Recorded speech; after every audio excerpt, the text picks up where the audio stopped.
प्यारे दोस्तों, एक मेरा भजन लेकर मैं आपके सामने आई हूँ। हजारों भजन लिखे मैंने, लेकिन इनमें से मुझे जो लगता है कि लोगों को जगाने वाले शब्दों में दम है जहाँ ज्यादा, ऐसे भजन मैं आप तक पहुंचाना चाहती हूँ। क्यों करता पाप तू बंदा, तर्ज बता दूं ताकि आपको गाना हो तो गा सको तबले हारमोनियम के साथ। क्यों करता पाप तू बंदा के रहती पुण्य की चिंता, क्यों करता पाप तू बंदा के रहती पुण्य की चिंता, तू रंग जा राम के रंग में कि जिसका हो दिन अंता। क्यों करता पाप तू बंदा कि रहती पुण्य की चिंता। पाप और पुण्य तो ऐसे शब्द है कि दुनिया में कोई इंसान ऐसा नहीं होगा कि इस पर सोचा नहीं होगा, क्योंकि जन्म के साथ ही गुट्टी में ये चीजें हमको पाई गई हमारे शास्त्रों के द्वारा। लेकिन मैं कुछ अलग कह रही हूं। लोग पुण्य कमाने के लिए बहुत दौड़ते हैं अलग अलग तीर्थ क्षेत्र में। तीर्थ करो, मुझे भी अच्छा लगता है, बिल्कुल जाओ, मुझे भी अच्छा लगता है, जाना चाहिए। लेकिन इसके साथ पाप को ना जोड़ो। गंगा में लोग स्नान करते हैं, तब सोच रहे हैं कि गंगा में स्नान करने से पाप धुल जाते हैं, चलो हमारा पाप धुल गया। इसलिए पाप धोने के लिए गंगा में स्नान करते, पाप धोने के लिए यमुना पान करते, पाप धोने के लिए नर्मदा का दर्शन करते हैं। ये कॉन्सेप्ट मुझे गलत लगता है। मेरी बात करती हूँ, आप सही हो आपकी जगह पर, किसी की श्रद्धा को ठेस नहीं पहुंचाना चाहिए, लेकिन गलत है तो सच समझाना जरूर चाहिए। तो कर्म है मेरा, मैं करती रहूंगी जब तक जिंदा हूं तब तक। आपका कर्म आप करो। मैं एक सवाल इतना ही पूछती हूँ कि क्यों करता पाप तू बंदा, क्यों करता पाप तू बंदा की रहती पुण्य की चिंता। पाप करता है तब पुण्य की चिंता रहती है ना। पाप करना ही बंद कर दे, खाता ही बंद, खाता वही बंद कर दे पूरी, फिर पुण्य के बैलेंस की कोई जरूरत नहीं है। सहजता से पुण्य हो जाए तो बहुत अच्छी बात है, लेकिन पुण्य करना पड़े। जो एक बोझ लेकर दिमाग में तो घूमता है कि ऐसे ऐसे ऐसे ऐसे मैंने तो पाप किए, चलो थोड़ा पुण्य कर ले तो पाप धुल जाएंगे, ये कॉन्सेप्ट ही गलत है। पहले पाप करो, फिर पुण्य की चिंता, फिर पुण्य करने के लिए तीर्थ जाओ, मंदिर जाओ, जप करो, माला करो, ब्राह्मणों को दक्षिणा दो। दक्षिणा ऐसे ही दो ना, प्यार से। पाप करके क्यों देनी है? प्यार से ब्राह्मणों को प्रसन्न करो, करना है तो करना चाहिए। तो क्यों करता पाप तो बंदा। एक बार रामकृष्ण परमहंस के पास एक बंदा आया, आदमी आया। उसने आकर कहा, महाराज गंगा स्नान से मैंने सुना है कि पाप धुल जाते, ये सही है? रामकृष्ण परमहंस जी ने हंसते हंसते कहा कि सही तो है, लेकिन बेटा गंगा में डुबकी मारेगा तो पाप तो धुल जाएंगे, लेकिन गंगा में से बाहर आएगा कि फिर अंदर ही अंदर रहेगा? बोले महाराज बाहर तो आना पड़ेगा ना। तो बस पाप इंतजार ही कर रहे हैं, नए पाप हर पल इंतजार कर रहे हैं, नए पाप। ये शरीर के 9 द्वार है, किसी भी द्वार से कहीं ना कहीं गड़बड़ के लिए तैयार ही बैठे हैं इंद्रियां। मन उलझा ही रहा है आदमी को। तो फिर से क्यों करता पाप तो बंदा की रहती पुण्य की चिंता। तू रंग जा राम के रंग में जिसका आदि ना अंता। उस राम के रंग में रंग जा के जिसका कोई आदि नहीं है, जिसका कोई अंत नहीं है, जो अनंत है, अक्षर है, अव्याख्यायित है, अप्रमेय है, अद्भुत है, अपार है, अनंत है। तो रंग जा राम के रंग में जिसका आदि ना अंता। आगे कहा है, गठरिया सौंप दे सब भार की, क्यों ढोके फिरता है। गठरिया सौंप दे सब भार की, बहुत सारा भार सर पे उठाकर तू घूमता है, फेंकना, गठरिया फेंक दे सब भार की। क्योंकि पाप कर्म किया है ना तो गिल्टी फीलिंग होती है अंदर अंदर, किसी को नहीं पता है ऐसे पाप किए होते, तो अंदर अंदर गिल्टी फीलिंग होती है। अपराध भाव आदमी को खत्म कर देता है। रियल में आपको स्पिरिचुअल बनना है तो गिल्टी फीलिंग निकाल दो और संकल्प करो कि दोबारा रिपीटेशन नहीं होगा कुकर्म का। तो गठरिया सौंप दे सब भार की, क्यों ढोके फिरता है, फेंक दे, ढोके मत फिर, निकल जा, बाहर निकल जा गिल्टी फीलिंग में से और अवेयर हो जा, जाग जा कि दोबारा ये कर्म न हो पाए कि जिस कर्म के लिए तुझे प्रायश्चित करना पड़ता है, या तू दुखी है या फिर तुझे गंगा का शरण लेना पड़ता है। मौज से जाओ, मस्ती से जाओ, गंगा तट पर करो स्नान, हरिद्वार जाओ, ऋषिकेश जाओ, प्यार से जाओ, मदुराई मीनाक्षी मंदिर दर्शन करो, शिल्प कला देखो, वहां की शिव और पार्वती के नृत्य के दृश्य देखो, मन बाग बाग हो जाएगा। लेकिन पाप किया है इसलिए वहां जाना है, ये बात कुछ मेरे दिमाग में नहीं बैठती। क्योंकि पाप और पुण्य, पाप और पुण्य, पाप और पुण्य वही चलता ही रहता है और उस द्वंद्व में से आदमी मरते दम तक बाहर नहीं निकल पाता है। फिर दूसरे जन्म की इसलिए चिंता रहती है कि गलत काम बहुत किए, अब मेरा जन्म कौन सा होगा, कौन सी योनि में होगा। छोड़ो, गठरिया सौंप दे सब भार की, क्यों ढोके फिरता है, उसे जो सौंप तो समझे जो माया कहत है संत। गठरिया सौंप दे परमात्मा को तो तेरी समझ में आ जाएगा कि संत माया किसे कहते हैं। और माया एक बार समझ में आ गई तो मायापति भी समझ में आ जाएगा। लेकिन फेंक, एक बार फेंक कर तो देख। पाप की गठरियां लेकर भगवान के तीर्थ में जाता है कि भगवान पापो हम, पाप कर्मो हम, कुछ करो प्रभु, दया करो, हम तो पापी है। अरे क्यों पापी है, काहे के पापी, करते क्यों हो पाप। छोड़ो, आगे बढ़ते हैं। तू जब भी पाएगा भीतर तो बाहर भी मिलेगा वो, तू जब ही पाएगा भीतर तो बाहर भी मिलेगा वो। एक बार तू भीतर तो उतर। मैं कहती हूँ ध्यान में उतर। ध्यान की 201 विधियां मैंने दी है, पढ़ो, समझो। आप संतों के पास जाते हो, वहां से जो सीखने लायक हो ये सीखो और अपने भीतर उतरो। तू जब भी पाएगा भीतर तो बाहर भी मिलेगा वो। जब तू भीतर परमात्मा को पालेगा तो बाहर भी तुझे दिखाई देगा। बाहर इसलिए तुझे नहीं दिखाई दे रहा है, जर्रे जर्रे में इसलिए नहीं दिखाई रहा है, हर एक चीज में, व्यक्तियों में इसलिए भगवान का दर्शन तुझे नहीं हो रहा है कि तू कभी भीतर ही नहीं दर्शन किया। तो खुद में नहीं दिखाई दिया तो बाहर कहाँ खुदा तुझे दिखाई देगा।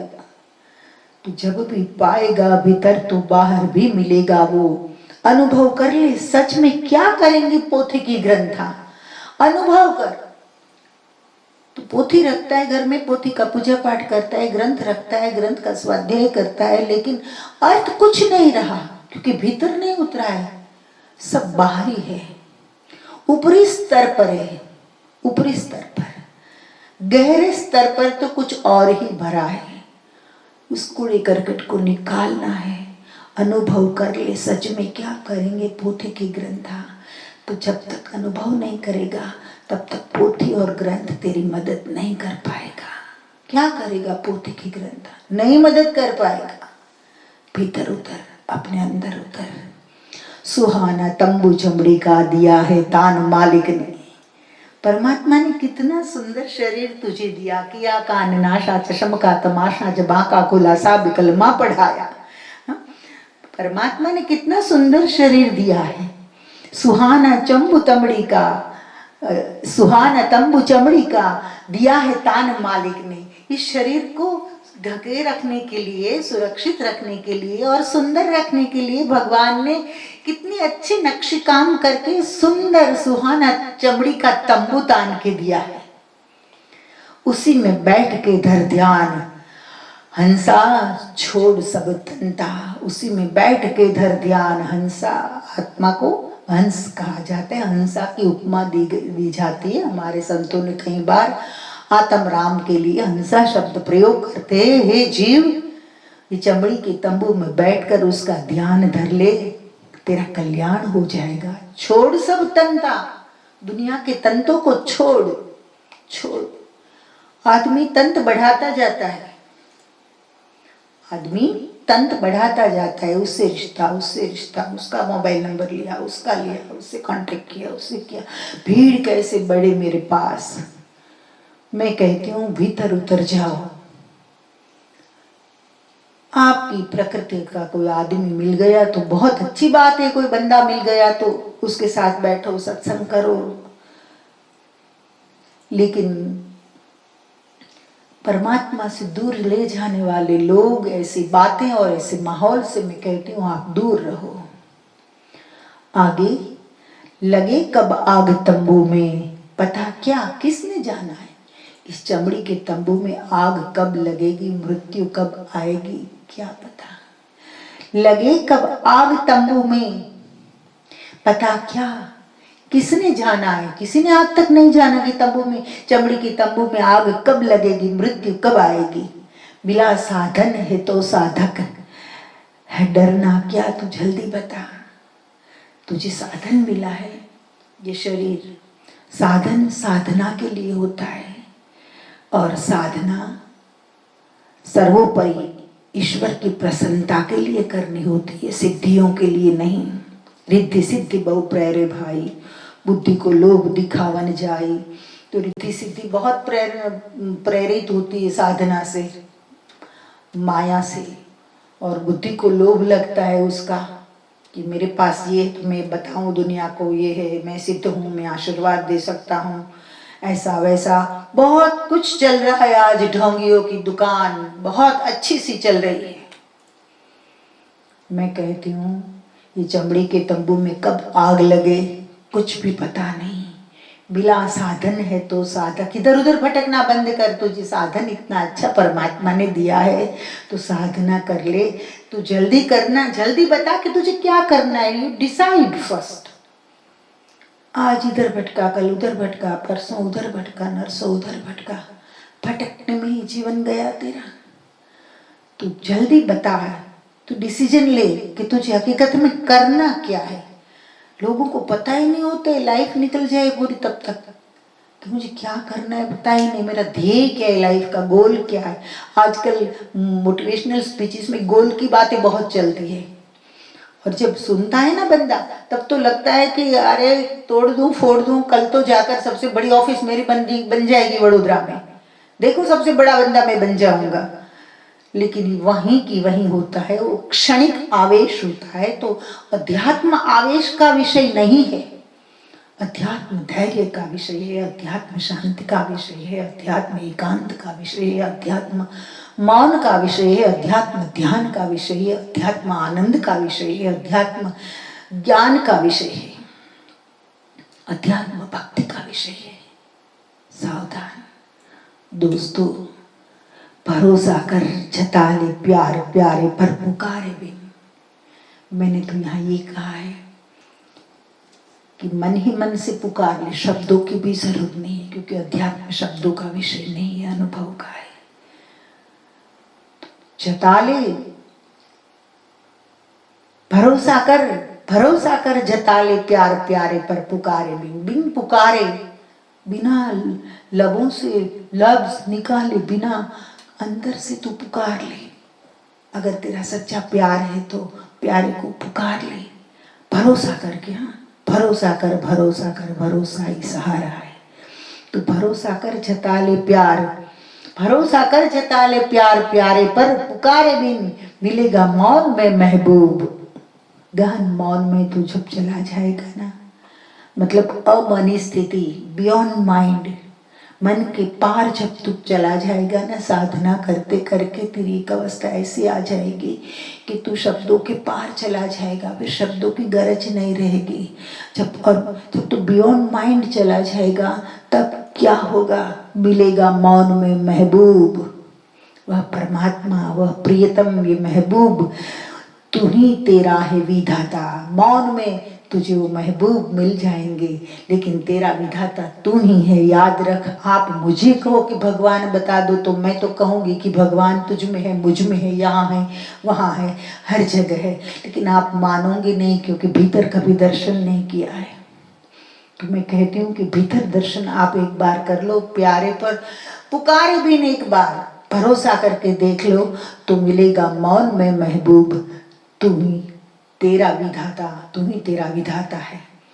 अब तू ही तेरा विधाता है, कितनी बड़ी बात है। तेरे भाग्य लिखने वाला तो स्वयं है, तेरी नियति तय करने वाला तो स्वयं है। इतनी बड़ी स्वतंत्रता आपको दे दी, फिर भी अगर कुछ समझे नहीं, फिर भी जीवन बर्बाद कर दिए इधर उधर की बातों में, गलत कामों में, तो फिर मतलब क्या है? क्या मतलब? आज से तय करो, आपके विधाता आप है, आपके लेख लिखने वाले आप हैं, आपका अच्छा या बुरा करने वाले स्वयं आप हैं, कोई और नहीं है। कर्म को देखते जाओ और कुछ नहीं करना है। मेरी बात पर आपको तब भरोसा आएगा कि कर्म को देखते जाओ, देखते जाओ, देखते जाओ। अगर आप निखालस है, पापी नहीं है, निष्कपट है, तो आप कहेंगे कि हाँ ये मेरी गलती, मैंने गलती की थी तब ऐसा हुआ, ये मेरी गलती थी तब ऐसा हुआ, मेरी गलती थी तब ऐसा हुआ, ये गलती मैंने नहीं की होती तो ऐसा नहीं होता, ये गलती की वजह से मुझे ये भुगतना पड़ रहा है। ये सब एक्सेप्टेंस आपका बढ़ता जाएगा, आ जाएगा आप में, ये क्षमता आ जाएगी, ये शक्ति आ जाएगी। लेकिन भरोसा करके, भीतर देखकर, साधना करके पर्दा हटाना पड़ेगा, तब वास्तविकता को समझ पाएगा। नहीं विश्वास करिए जिंदगानी महल पत्तों का। मैं जब लोगों को कहती हूँ साधना करो, ध्यान करो, तब कुछ लोग बड़ी चालाकी से कहते हैं अभी तो माँ जी बच्चे छोटे छोटे हैं, स्कूल जाते हैं, घर का इतना काम होता है, कब साधना करें। उसी को साधना बना दो। जो कर रहे हैं उसी को साधना बना दोगे तो फिर चिड़चिड़ापन नहीं आएगा और इतना संतोष होगा कि अंदर से साधना भी होती रहेगी अपने आप। आप बोझ मान कर रहे हो, आप कोई साधना मान कर नहीं कर रहे हो। इंतजार कर रहे हो कि हस्बैंड ऐसा करके गया सुबह तो शाम आए तब कैसे क्लास लगानी है उसकी। शाम तक उस नेगेटिव बात में ही दिमाग रहता है, कहाँ होगी साधना, कहाँ होगा भजन। बच्चों के साथ भी ये स्थिति है, सास बहू के बीच में भी ये स्थिति है। क्या कहूं मैं? नहीं विश्वास कर। लोग कहते हैं कि बाद में भजन तो हम कर लेंगे, मैं कहती हूँ नहीं विश्वास कर, बाद का भरोसा नहीं। भविष्य पर कुछ नहीं छोड़ो, आज का काम आज ही करो। भविष्य पर छोड़ोगे तो भविष्य पता नहीं कब धोखा दे देगा, कब शरीर छूट जाएगा या कब माहौल बदल जाएगा कि तू जो चाहता है वो सब कुछ रह जाए और नहीं चाहता ऐसा सब कुछ तेरी जिंदगी में घट जाए। नहीं विश्वास करिए जिंदगानी महल पत्तों का। पत्तों के महल की जैसा ये जीवन है। पत्तों का महल, ताश के पत्ते होते हैं ना, उसका महल बच्चे बनाते हैं तो सेकंड में ढह जाते हैं। तो नहीं विश्वास कर, भरोसा मत कर कि कल कर लूंगा, नहीं विश्वास कर। ये जिंदगानी महल पत्तों का, ये कब ढह जाए क्या को जाने, कछु ना मौत का है पता। ये कब ढह जाए को जाने, कछु ना मौत का है पता। मौत का कोई पता नहीं है कब आ जाए और ये महल कब ढह जाए। जिंदगानी तो पत्तों का महल है, तो सावधान क्यों करता पाप तो बंदा, कि रहती पुण्य की चिंता। क्यों करता पाप तो बंदा, कि रहती पुण्य की चिंता। तू रंग जा राम के रंग में जिसका आदि ना अंता। तू रंग जा राम के रंग में जिसका आदि ना अंता। बना माहौल मस्ती का। भगवान ने तुझे बहुत कुछ दिया है, हंसी दी है, खुशी, छोटी छोटी बातों में खुशियाँ मिलती है, खुशी दी है, आनंद दिया है, यौवन दिया है, सुंदरता दी है, सुंदर वाणी दी है, नेत्र दिए हैं, देख सकते हैं, कान दिए हैं, सुन सकते हैं, क्या क्या नहीं दिया, पैर दिए, आप मनचाही जगह पर चलकर जा सकते हो, हाथ दिए, भोजन कर सकते हो, सब काम कर सकते हो, कर्म योग कर सकते हो। तो फिर उल्टे सीधे काम की जगह हर कर्म हमारा कर्मयोग क्यों न बन जाए, हर चीज योग में क्यों परिवर्तित न हो जाए। सावधान, बना माहौल मस्ती का, है तुझ में क्षमता, मुंह चढ़ाकर क्यों घूम रहा है भाई, क्या बिगाड़ा है हमने तेरा, जरा स्माइल तो दे दे, जरा तो हंस दे। Smiles are free, distribute those freely, कहा है अंग्रेजी में किसी ने कहावत में कि हास्य तो भगवान ने हमको फ्री में दिया, हास्य जैसी अति सुंदर वस्तु भगवान ने हमको फ्री में दी है, तो उसको फ्री में बांटो, हंसते क्यों नहीं हो।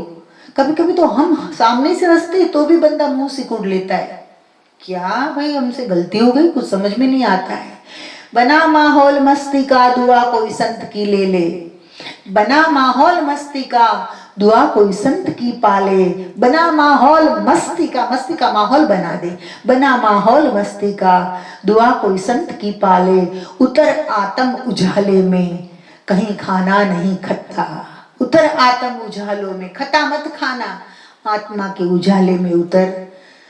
वो प्यारा भीतर ही बैठा है, लेकिन थोड़ी देर मौन, थोड़ी देर शांत, थोड़ी देर एकांत, भीतर उतर के देख, अनंत आरूप है उसके, किसे पकड़े किसे छोड़े, और खाली तेरे भीतर थोड़ी, बाहर भी हर चीज में है, तो अनंत आरूप है, वो अनंत है, आदि अनादि है, तो अनंत आरूप है उसके, किसे पकड़े किसे छोड़े, उसके तो अनंत रूप है, राम भी है, कृष्ण भी है, परशुराम भी है, मत्स्य भी है, कच्छ भी है, वामन भी है, वराह भी है, कल्कि भी है, बुद्ध अवतार भी है, मोहिनी अवतार भी है, तो अनंत रूप है, अनंत, ये तो मैंने 2-5 गिना है, तो अनंत रूप है उसके, किसे पकड़े किसे छोड़े, किसे पकड़े और किसे छोड़े।